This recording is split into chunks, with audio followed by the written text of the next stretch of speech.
क्या है लक्ष्य? बस याद रखना, हर व्यक्ति जीवन को होश पूर्वक जिए। मैंने क्या शब्द दिया था? होश। हर समय आप बेहोशी में जी रहे हो, और जब होश में जीना शुरू कर देते हैं तो हर एक सेकंड का आनंद आप लेते हैं। हर एक सेकंड, हर एक पल आपके जीवन में लागू होता है। हम भोजन भी करते पर ध्यान हमारा कहीं और रहता है, हम बैठते भी हैं तो ध्यान कहीं और रहता है। बस वही ध्यान जहाँ हम हैं, हमारा ध्यान भी वहीं रहे। इसी को कहते हैं होश पूर्वक जीना, प्रेम पूर्वक जीना। प्रेम से बोलो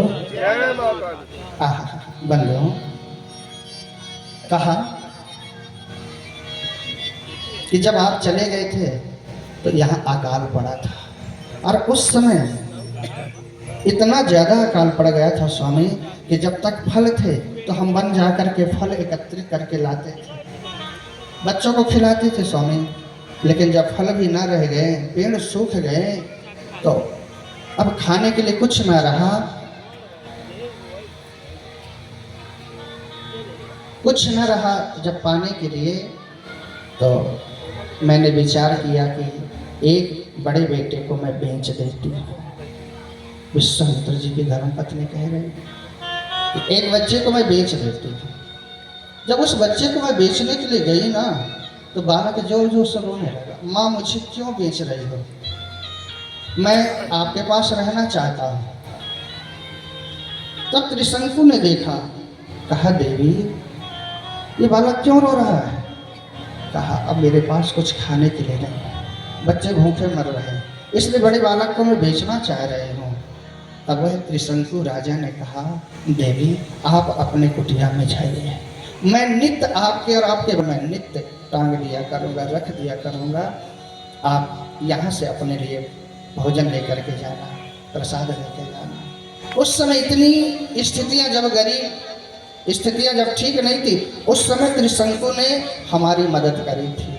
विश्वामित्र जी को बहुत अच्छा लगा और कहा अब मैं त्रिशंकु की रक्षा करूँगा, अब मैं त्रिशंकु को जो वह चाहते हैं वह वरदान दूंगा। याद रखना, जब कभी आपके स्थितियाँ ठीक ना रहे और जब वह कोई आपकी मदद करता है ना, उस समय उसे कभी नहीं भूलना चाहिए। आपके पास ऐश्वर्य आ जाए, यह आपका तप है, आपका प्रभाव है, लेकिन गरीबी में भी जो हमारा साथ कभी दिया हुआ हो ना, कभी उसे भूलना भी नहीं चाहिए, उसे भूलना। आज ही राम सिंह जी कह रहे थे, गुरुदेव जब कोई ऊंचाइयों में चल देता है ना, तो फिर लोगों को अहंकार आ जाता है। लेकिन वास्तविकता बताऊं, मैं व्यासपीठ में कभी कभी बैठ करके इस बात का चिंतन भी करता हूँ कि राम सिंह जी आज होली है ना, तो गुलाल लेकर के पहुँचे, हृदय स्पर्शी बातें मैं बता रहा हूँ। तो कहा सभी लोग आए और हमारे बच्चे भी सभी हारमोनियम जो बजा रहे हैं और तबला में जो भैया हैं, सभी कोई उत्साह मना रहे थे। उसी समय राम सिंह जी आए, तो तिलक लगाने वाले थे तो उन्होंने चरणों में लगाया। कहाँ लगाया? चरणों में। कहा गुरुदेव हम माथे में लगाने योग्य नहीं, आप संत हैं, हम आपके केवल चरणों में ही तिलक लगा सकते हैं गुरुदेव, गुलाल लगा सकते हैं। उस समय सच बताऊं, मेरा हृदय इतना भावुक हो गया। याद रखना, जो हर समय मर्यादा को रखता है ना, फिर उसे संत से भी आशीर्वाद मांगने की जरूरत नहीं पड़ती, वह तो फिर अपनी पूरी साधना भी दे देता है बच्चों ना। हर व्यक्ति के नींव को देखना चाहिए। भैया कितने रातें जागनी पड़ती हैं, कितने आँखों के आंसुओं को पोंछना पड़ता है, कितने आंसुओं के घूंट को पीना पड़ता है, ये हमारे मित्र से ज़्यादा कौन जानेगा? कौन जानेगा? इसलिए मैं सदैव याद रखता हूँ, सदैव प्रेम करता हूँ। अच्छा, क्या बात ना हो तो प्रेम नहीं होता है?